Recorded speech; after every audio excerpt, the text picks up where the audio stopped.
Davies yn enw I. Dwi'n byw yn fan hyn, Trefawr Camarnach. Dath yn teulu i'r ffarm yn 1784, dwi'n meddwl. Dwi'n credu bod fi wedi seithfed cenhedlaeth yn ffarmwr lle. So mae gwreiddau dwfwn dad yn yr ardal. Wedd wrth teulu o'r dechrau wedd yn ffarmwr lle. Nawr, wedd yn ddycu yma,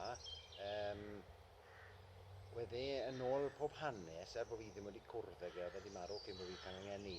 Ond yn ôl yr hanes, wedd ddim yn rhywun peth a pob un arall. Wedd yn enjoyo lot o sport a wneud pethau'n wahanol i bobl eraill. Enghraifft oedd e'n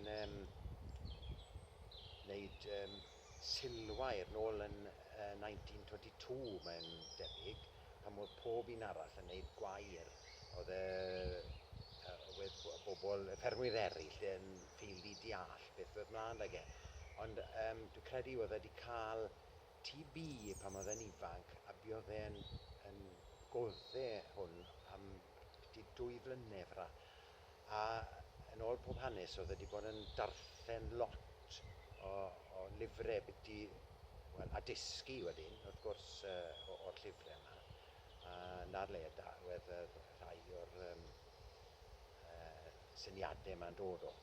Wen i wedi mynd i gwyl Meigan Fair, wedd yr wyl, yn 1974.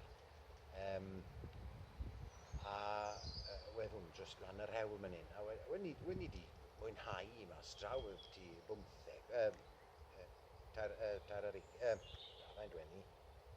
20 oed, anyway, pam wedd hwn mlaen. A wedi mwynhau'r lle. Tipyn o ddiddordeb yn gwyliau fel yna. O'n i'n gwylio'r teli yn 1997, gwylio Glastonbury ar y teledu. A o'n i'n meddwl wrth yn un, dwi moyn mynd fyna blwyddyn nesaf. So wedys i wrth yn wraig na bod ni yn mynd i Glastonbury 1998 wedyn. Ethon ni, oedd ddim eirlys moyn o Davi, ond wedd i ddim moyn mentro gadael fi fynd wrth yn unan, so dath i Davi. Ond i'n wir, wedd i'n cyfadde, boed i'n mwynhau mas draw, a ni wedi bod yn mynd na i'r wyl o ddarni. Wel, wen i wedi bod na 2 flynedd, a penderfynes i wen i un o ffrindiau'n siarad o biti'r wyl, penderfynon ni bydde fe'n gwrdd idea i gwerthu rhywbeth na, achos fe siwr mynd o growd na, o'n i'n meddwl, oedd i siwr o wneud bom o arian os dyn ni fan a gwerthu rhywbeth. So dethon ni lan ar syniad yma o gwerthu te a tost, a beth bynnag wedyn ar y tost wrth gwrs. Halon ni mewn i treol cael stondin na, a dwi'n yn gwybod siwt, ond halon nhw'n nôl i weid bod nhw'n moyn i na. A weid nawr yn 2000.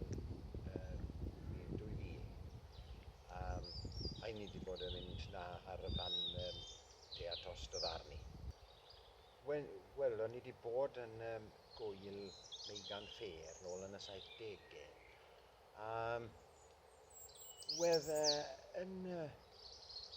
nôl yn y bac y pen rhywle, bydde fe'n syniad da i gael rhyw fath o wyl gerddoriaeth ar y ffarm. Ond dwi'n credu, dwi'n ni'n siarad o biti ni nôl yn 1984, a o'n i'n gweud ble bydden ni'n rhoi'r llwyfan a ble bydde bobl yn campo a beth. Ond mae'n eisiau tipyn o hyder i wneud rhywbeth fel yna. Anyway, hales i byti 20 mlynau i godi nyrf i fynd ati. A'n 2003, dwi'n meddwl, nathon ni'r wyl gynta ar y ffarm. Treio byti 300 o bobl lan. A pob unwedd ma wedi mwynhau. A dydyddodd wedyn o flwyddyn i flwyddyn a erbyn 2007. Dwi'n credu wedi ni lan i 10,000 o bobl yn troi lan yma. A pawb yn mwynhau. Na beth dwi'n gweld sy'n dda yn gwyl fel la, yw mae yn cyfansoddi arson i fod mas yn yr awyr agored am ben wythnos yn mwynhau cerddoriaeth fel la. So anyway, buon ni'n rhedeg yr wyl ar y ffarm am 8 mlynedd fra, a wedyn gollon ni'r trwydded gyda'r cyngor sir, a oedd bach o amser wedyn dim byd yn digwydd, a wedyn penderfynais i wneud gwyl wedyn i'r bobl byddar.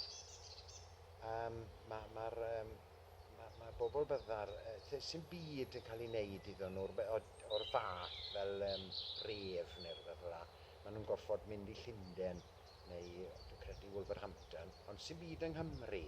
So, na beth sy'n mlaen da fi nawr yw bob blwyddyn yw trefnu gwyl i'r byddar. A maen nhw'n cael mwynhad dychryn. Wedyn, ran yn Aberteifi i ni'n neud hwnnw wedyn.